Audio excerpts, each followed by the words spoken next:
Welcome to Deco Guide, the only app designed to help you navigate your college and career journey in the quickest and most affordable way.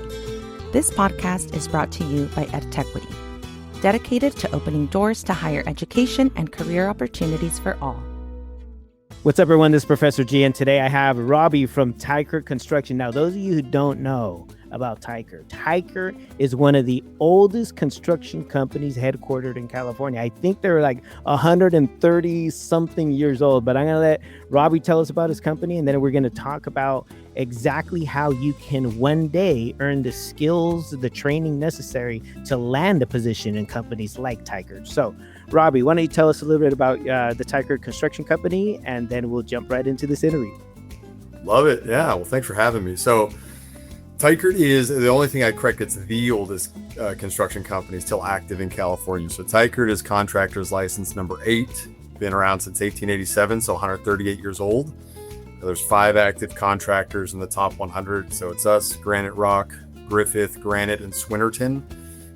So a bunch of awesome companies. Tyker happens to be the oldest at number 8, so we're super proud of that. We're doing the full scope of heavy civil construction. So everything ground and below, kind of preparing the land, doing mass grading, underground work, paving, and concrete. So kind of everything you don't see, but that's super essential to the infrastructure. Oh yeah, the foundation, everything. I mean, the base. Without the base, you're in trouble. No, that's it. I know. And it's so funny because students are so taught, the curriculum is so leaning towards vertical construction. That what Tyker does is just so under the radar for so many students, even getting these construction management degrees. Tons of students I talk to don't even know what's happening underneath the buildings. Yes. So all the sewer, all the electrical, all the everything that comes in from underneath and supports. Right. And supports, because again, without that foundation, right, you're in trouble. If that isn't right and to spec, the whole structure is in trouble. Wow. And that's their focus. That's what Tyker is known for. That's the focus of this organization.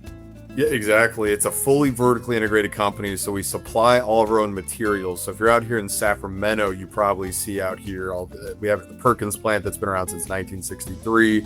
We're mining rock from 7 miles away, throwing it on conveyor belts back to the plant site, crushing it up, selling that concrete and asphalt that we make back to ourselves to actually pave the roads, lay the groundwork for these subdivisions we're working on. So it's kind of it's the thing you think about less, but when I'm with students and we're standing, at a career fair, I'm like, all right, we see this building.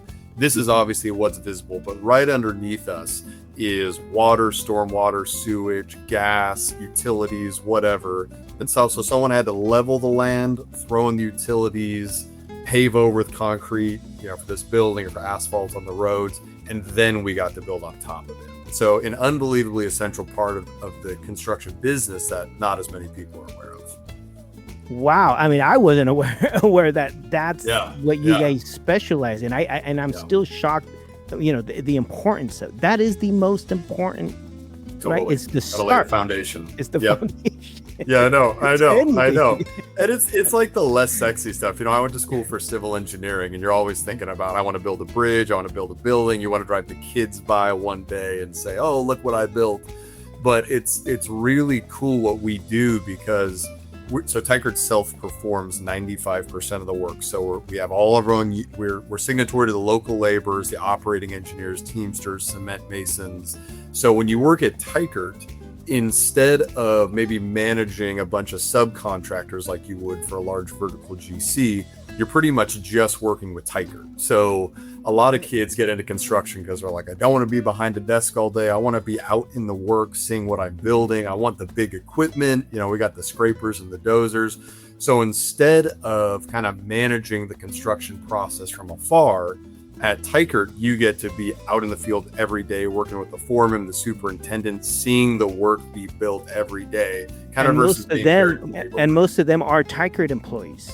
They're all 95% Tyker. Yep. Oh wow! So it's really and not only what you guys are doing, just the business setup of the organization. Like the people that have managed that organization have thought of like, hey, we're going to become a one-stop shop where we're mining the rock and laying the foundation and everything in between.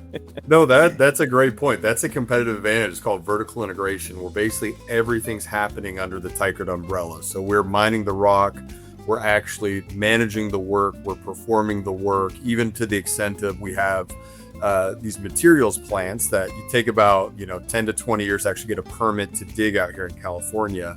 You then dig for 50 to 100 years, and then you got this big hole in the ground. What do you do with that? We have all of our own teams on site that either restore that land back to its natural habitat or take care of the process of selling it to farmers or developers. So everything kind of happening within like a project at Tyker within our scope is actually happening under the Tyker umbrella. Really not much is being subbed out. That's an amazing opportunity for someone that works at Tyker to be able to even maybe potentially even move from division to division to actually have the full scope of what it takes to do this kind of work under one umbrella, and you never left the company. Yes. No, absolutely. Yeah. So those of you listening out there, right? These are the organizations that have a lot of upward and lateral mobility in different divisions, because it's still the same company, and you're not a new employee. Right. You're just learning a new skill set if you move from one division to the next division, etc. And your learning then skyrockets. That's exactly it. It's kind of like you think of like cross training. You want to, if you're working out, you want to be able to run, you want to lift heavy weights, you want to do whatever to be the best athlete you can. At Tyker, there's an emphasis on let's give people a flavor of everything that we do, so they can understand what they're best at and kind of stick to that, but also so that they can understand the entire business. And then whatever they decide to do, they have an understanding of how the entire business operates, which adds a ton of value. Yeah, sure does. Yeah. So Robbie, tell me more about like your specific role, right? What do you do for Tyker? Yeah. So I'm the recruiter here at Tyker. My technical title is a talent acquisition specialist, but it's just recruiter. So I'm handling everything from all recruitment process, at all positions we post here at Tyker. So we have a good internship program here where we bring about 50 students on a summer. We're going to Cal Poly San Luis Obispo, Sac State, Chico State, Fresno State, University of the Pacific, trying to form really deep relationships, get some top talent there that loves heavy civil construction. They're located where we do business, try to foster that talent early, and then develop them into the future project engineers of the company, who then become the PMs and so on and so forth. And then anything else posted online. So we have people just think of construction in terms like laborers or project managers, but to make this thing work, we've got an HR team, we got a finance team, we got an IT team, we got everything. Sales team, everything. Yep, the materials side. So recruiting for all different business units across the country. You go out to schools, community events, the universities in particular, looking for talent, basically students, right, that have the right qualifications and the right attitude and the right soft skills, right, and help develop them a little more and hope that they one day finish whatever training they're doing to then apply to your organization and hopefully one day become a Tyker family member, etc. Right. So some of the schools that you're going to, what kinds of degrees are you looking for that Tyker is in need of? Yeah, great question. So construction management is number one for sure. That just tends to be where most students are aligned with what we do, heavy civil construction. There's a lot of students in the civil engineering department who are kind of bouncing between design or project management. They want to get their professional engineering license. We have a couple of people here at Tyker that have that. You wouldn't really use that for the majority of what we do at Tyker. So the construction management departments tend to be where we find students most aligned with what we're looking for. Nice. And so you mentioned construction management. I know Sac State, right? CSU Sacramento has a construction management bachelor's degree, right? That you can get into, if you're going there first year out of high school, or whether you're transferring from a community college, right? You can go to one of those 115 community colleges and then do a transfer program into the junior year, right, at Sacramento State in construction management, which would then basically get you 2 years later, you have your bachelor's degree. And so that is one of those major pipelines that lead you into organizations like Tyker, right? Yeah, exactly. And the cool thing, you're touching on it right now. college has become such a complex system across the country, but for what we do, we recommend, hey, community college, the first 2 years is basically free. Then you've got 2 years at the local state school like Sac State. And the cool stat about Sac State is they have 100% conversion rate in their construction management department. So if you go to Sac State's CM program, you are essentially guaranteed a job after graduation, which means you paid nothing for the first 2 years of college. Hold on, you're going to have to say that again, dude. Yeah, right? I know. It is worth repeating. If you did 2 years at CRC, ARC, Sierra College, whatever, transfer to Sac State for the next 2 years, you will be essentially guaranteed, an $80,000 a year job upon graduation, and you have paid next to nothing for college. Yeah, and that's the construction management Bachelor of Science degree, y'all. You're hearing that here first. And it's not just Sac State, right? There's other CSUs and UCs Chico's out there that great, may, Fresno's great. Yeah. But you know, Sacramento's the top. you're in California. Oh yeah. I'm a fifth generation Sacramento. Oh yeah. We're at Sac State. I like to remind students, you're at the capital. Yep. In the fourth largest economy in the world. So I love that you're saying. I'm like, look, dude, don't go anywhere. Yes. So I love that you're saying this, because people always call me dramatic for saying stuff like that. But if you look at the state right now, you've got LA and SoCal essentially built out. You've got, and there will always be work, but it's essentially from what we do built out. You've got the Bay Area pretty built out. The next major metro in California, or if you zoom out on Google Maps, you go to like Lodi and Galt, and you go up north to Lincoln, it's just totally untapped potential that is just they're never ending. It is. So I came 20 years ago to Sacramento, and that's what brought me. You're not landlocked. Yes, you know what I mean? There's room to grow, and you see all these communities sprawling. I mean, it's the heyday right now in Sac. So if you're going to community colleges out here, the Los Rios Community College District, you heard it here first. You can do a transfer program. Use our app. We map all of those classes that you got to take, all the pathways on Techo Guide for you to use for free. Whether you're a parent, whether you're a student, whether you're anyone, doesn't matter to us. Just use the app in order so that you know which classes to take for, say, construction management, right? I heard civil engineering as well. Not as heavy, but civil engineering is there. There's other engineerings like electrical and mechanical, but you guys primarily, from what it sounds like, focuses on construction management. And I would imagine maybe even business administration degrees. Right, like accounting or marketing. I'm sure on your business side of the house, you may need some areas there. Can you speak a little to that? Yeah. So I think for the primary construction operations, we talk about fostering talent from the college level to go throughout the operations side. So that's any construction work we're doing. That's kind of where our money is made when I'm talking about operations. That's fostered through the construction management department. But like you're saying, there's so many other opportunities at Tyker to make this ship run, where we have a huge project accounting team, for example, that handles all the finance, all the cost, everything that's actually making sure we're making money on these projects. So we're going to look for accounting degrees. We might look for business degrees in other areas of the company.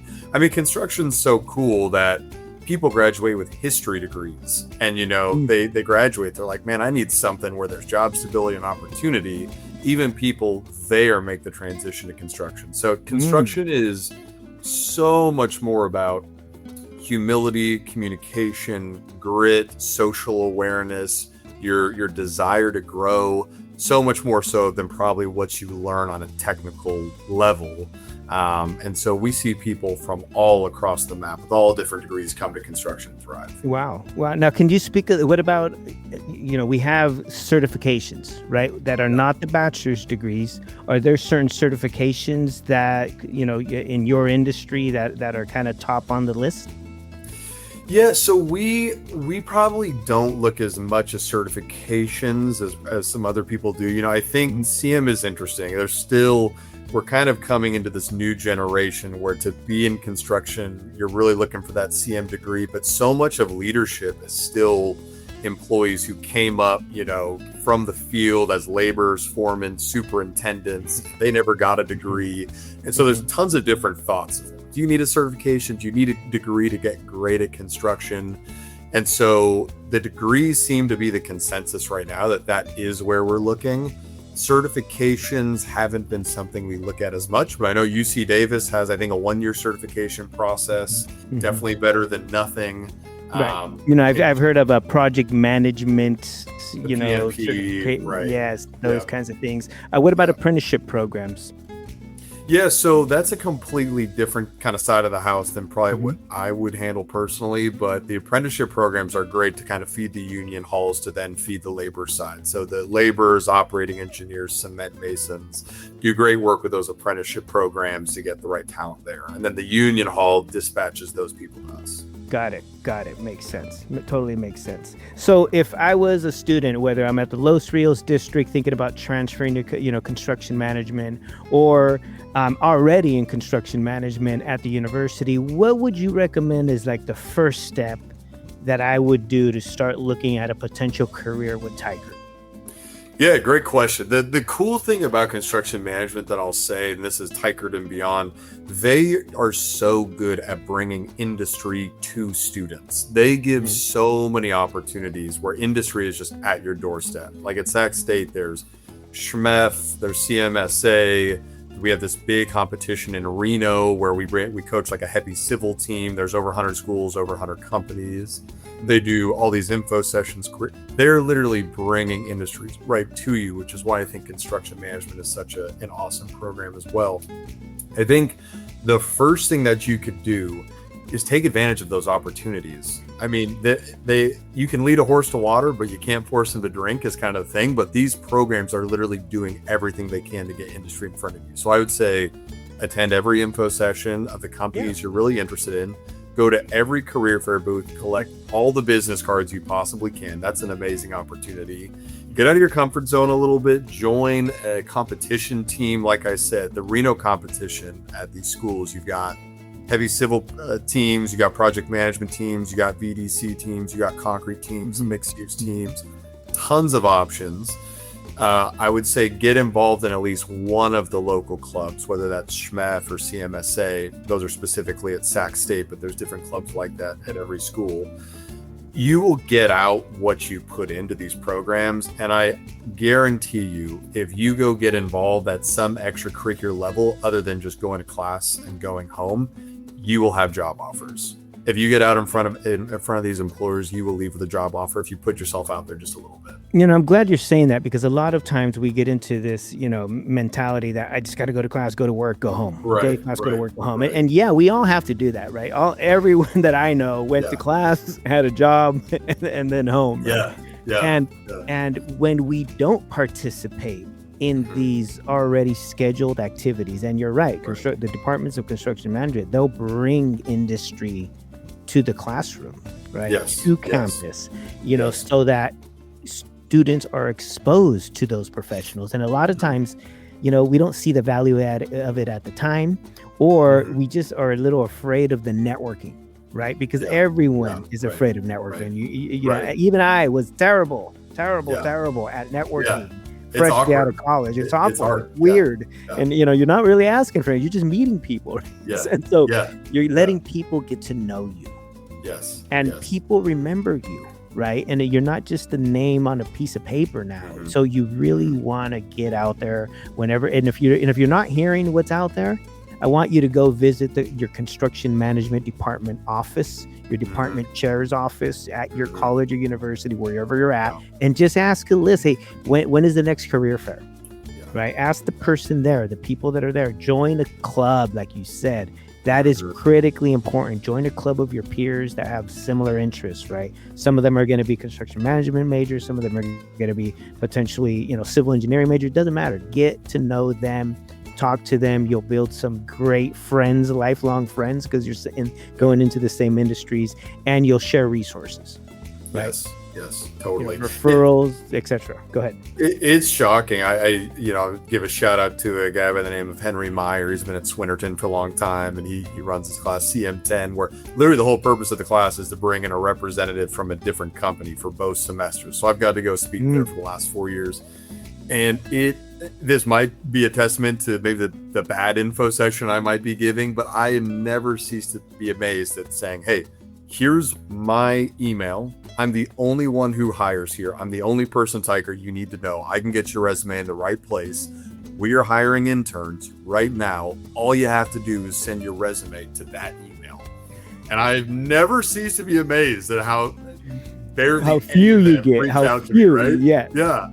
And it's like, if you, right now where we're at, if you make a good eye contact, you have a decently firm handshake, you bring some energy, some excitement, some genuine interest in the conversation, and you follow up, you are already in the top 75% of candidates. You don't have to have any experience. You don't have to have anything that sets you apart technically.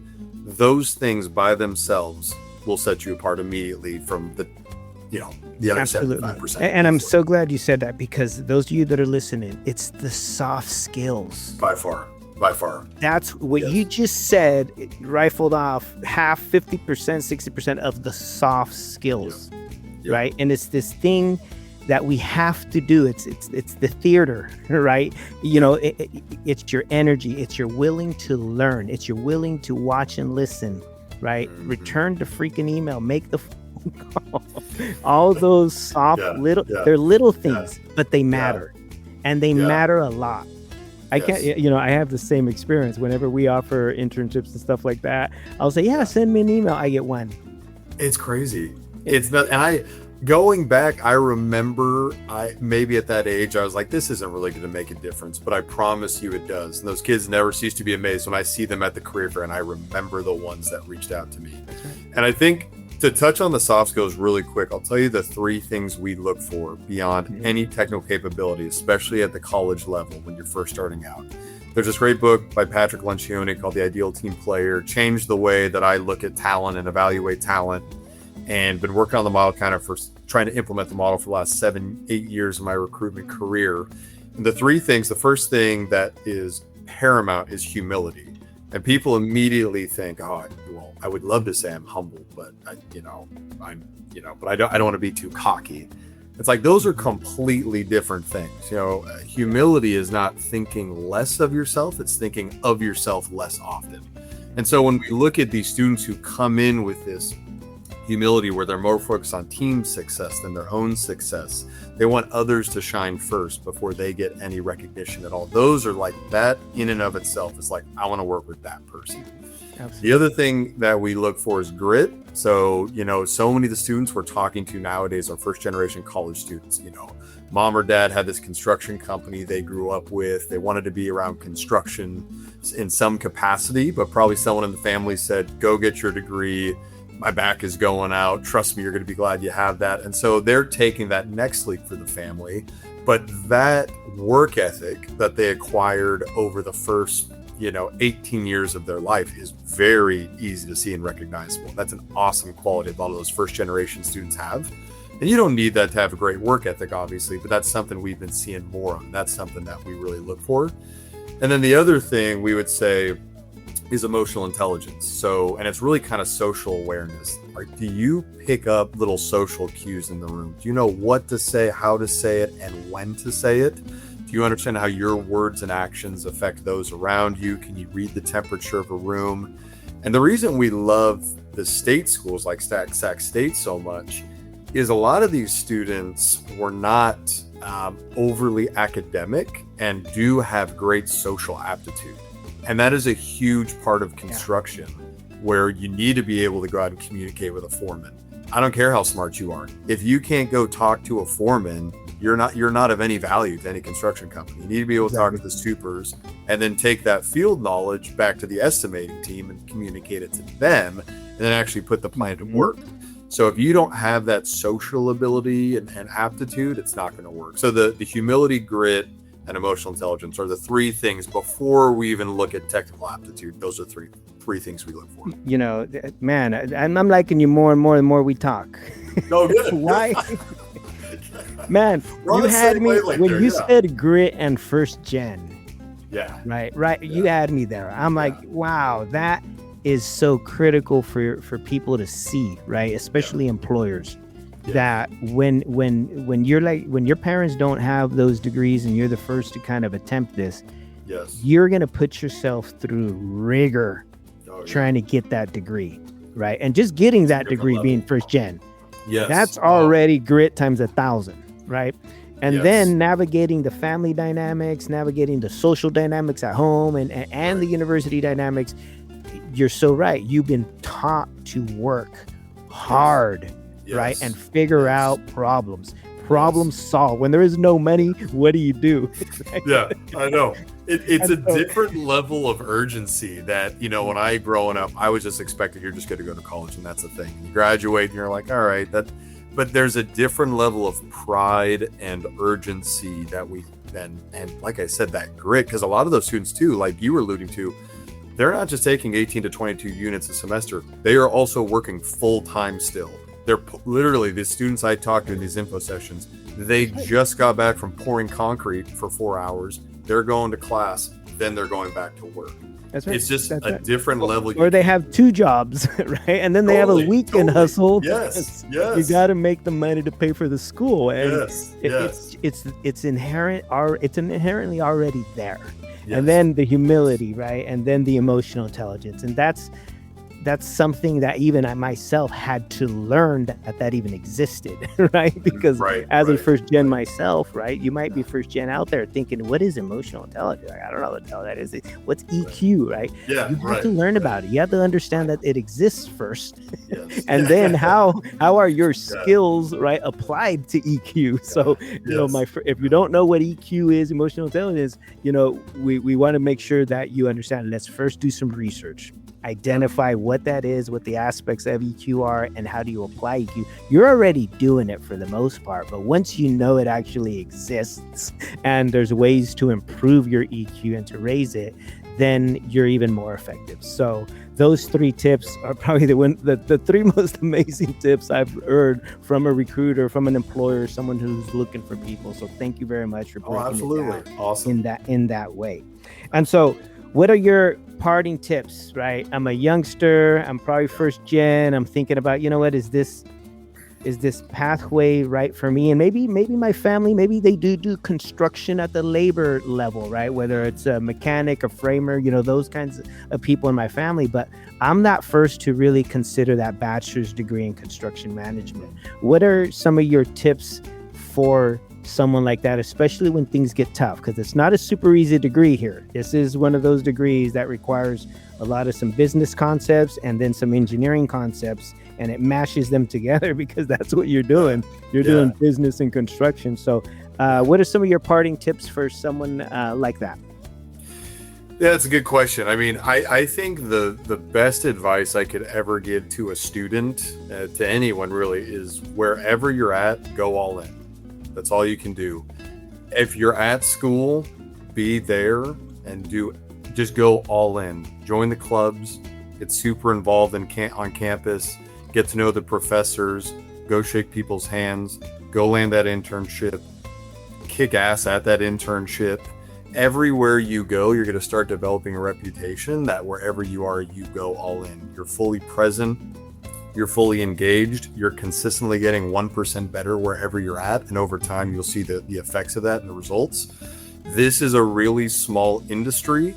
And so if you are doing awesome work wherever you are, word will get around and references will be checked and opportunities will open up to you faster than you think. So don't think whoever you are in the classroom or before the classroom is who you will be at the office.